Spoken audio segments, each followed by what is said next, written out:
За сайн байцгаана уу? Та бүхэнд энэ өдрийн мэндийг хүргэе. Кино театраа сайн сайхан юу вэ дэ бичлэгийн маань 2 дахь дугаар та бүхэнд хүрэхэд бэлэн болсон байна. Та бүхэн сайхан шинэлж байна уу?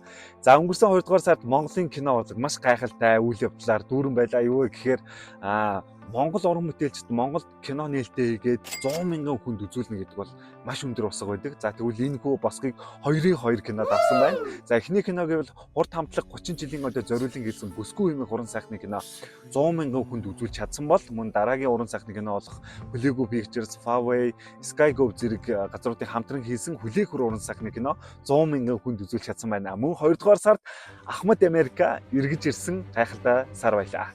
За тэгвэл кино театртаар ямар кино гарч байгаа гэвэл хөөрхөн хүүхдүүдэд зориулаад Sony 3 уран сайхны кино мань гарч байгаа. За тэгээд Финист анхны Баатар хэмээх уран сайхны кино гарч байгаа. За аимшиг кино үзэх дуртай хүмүүсээ бол The Monkey хэмээх уран сайхны кино гарч байгаа. За ингээд 3 марлоод кино тоглодог Соёогч маань бид бүхний сайн мэддэг Соёогч маань тоглосон уран сайхны кино гарч байгаа. За Монгол аимшиг кино гэвэл Тэрийн хэмээх уран сайхны кино гарч байгаа. За өнгөрсөн 2 дугаар сард одоо ингээд ойр орхон манай ерөнхийдөө Монголын кино театраар Солонгос кинод маш ихээр гарч байгаа. 2 дугаар сард одоо Монголд зарим зураг авалтаа хийгээд байсан Харьбин нэмэх уран сайхны кино гараад дууссан бол одоо энэхүү дараагийн Солонгос кино бүх кино театраар гарч байгаа энэ кино бол Hurt Me or Summer хэмээх уран сайхны кино гарч байгаа. За тэгвэл Монгол уран сайхны кинонд юу гарч байгаа вэ гэвэл за мэдээж Бүсгүй уран сайхны кино гарч байгаа, Хүлээхүр уран сайхны кино гарч байгаа, Б1 давхарт хэмээх уран сайхны кино гарч байгаа. За тэгээд намайг аваад үлдээч 3 уран сайхны кино гарч байгаа. Зүрхний сараа хэмээх уран сайхны кино гарч байгаа. Миний найзсгүй Сүнс хэмээх уран сайхны кинод гарч байгаа бол мэдээж Ахмад Америка бүх кино театруудаар гарсаар байгаа. За тэгвэл одоо ялангуяа кино үзэх дуртай кино театр кино очиж үздэг хүмүүс бол 3 дугаар сар үнэн гайхалтай сар болж байгаа. За юу вэ гэхээр за хэдхэн жилийн өмнө Оскароос бүр Парасайт хэмээх киногоор аваад байсан. Бон Жонхон найруулагчийн дараагийн уран бүтээл болох Мики 17 хэмээх уран сайхны кино 3 дугаар сарын 7-нд буюу Баасан гарагаас эхлээд бүх кино театруудаар гарч байгаа. За тэгвэл Монгол уран бүтээлчдийн бүр 3-3 кино 3 дугаар сард нээлттэй их гэж байна. За юу вэ гэхээр 3 сарын 5-нд Хувьсэл Продакшны дараагийн уран бүтээл болох Амьд чимээх уран сайхны кино гарч байгаа. За энэ уран сайхны киноны гол дүрд Таандар буюу дуучин Таандар тоглосноор онцлогтой байгаа. За энэ дуучин Таандар хэрхэн яаж жүжиглэх вэ? Кино урлаг одоо ингэ дебют хийж анхны кинонд ямар байх нь хүлээж байгаа. За тэгвэл дараагийн уран бүтээл болох одоо Инд Хаус 1 2 киноны үргэлжлэл болох Инд Хаус 3 уран сайхны кино одоо бүх зураг авалт нь Солонгос улсад хийснээрээ онцлогтой байгаа. Энэ кино маань 3 сарын 6-нд нээлттэй хийж байгаа бол за тэгвэл 3 сарын 6-нд бас нэгэн Монгол уран сайхны кино нээлттэй хийж байгаа. За энэ бол Жиж Продакшны дараагийн уран бүтээл байх нэ. За Жиж Продакшн бид бүхний сайн мэдих Зүрхэн чивэлсэн үг, Маш нууцныг за Монголын хамгийн их хүн үзсэн топ 3 кинонд нэг болох Маш нууц 2 буюу Байтаг бог зэрэг кинод хийж байсан. Тэгвэл Жиж Продакшны дараагийн уран бүтээл болох Цөвөн цаг хэмээх уран сайхны кино нээлттэй их гэж байна.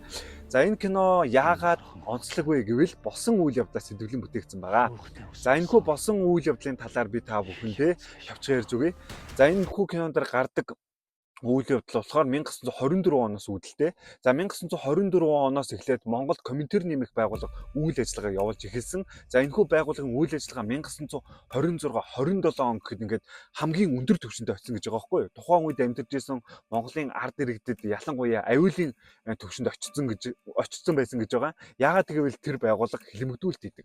Монголын өв соёл, Монгол уламжлал, шашин шүтлэг, Монгол гэсэн одоо үнэт зүйлүүдэд авч үлдэх гэсэн тэр хүмүүсийг зүгээр шууд хэлмэгдүүлжсэн тэр хар бараан өдрүүд, он жилүүдээс сэтвэлсэн энэхүү кино 3 сарын 6-нд нээлттэй их гэж байна. За тэгээд яг 1926-аас 27 онд ерөнхийдөө Монгол улсад амьдарч байсан хүн амын тоо 800 мянга байсан гэж байгаа байхгүй юу?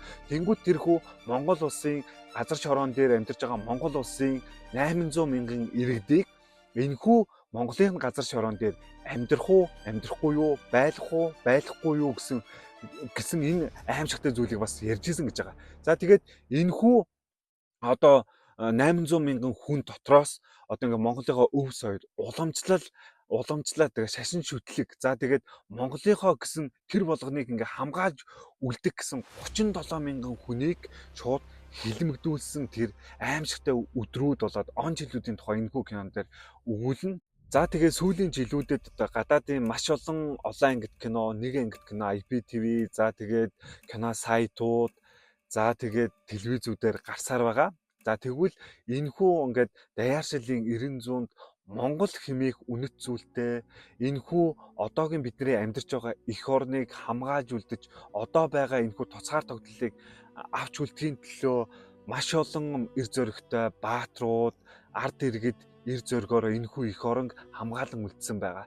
За тэгээд тэрхүү хүмүүсийн чимээгүй түүхүүдийг бид хүн ингээд кино болгож, кино театруудаар гаргана гэдэг бол эх орон гэдэг үнэт зүйлийг бий болгохын төлөө уран бүтээлчид маань киногоо хийж байгаа хэмээн би боддог. За тэгээд яг энэхүү эх орон хэмээх үнэт зүйлийг харуулсан Цөвөн цаг хэмээх уран сайхны кино нээлттэй их гэж байна.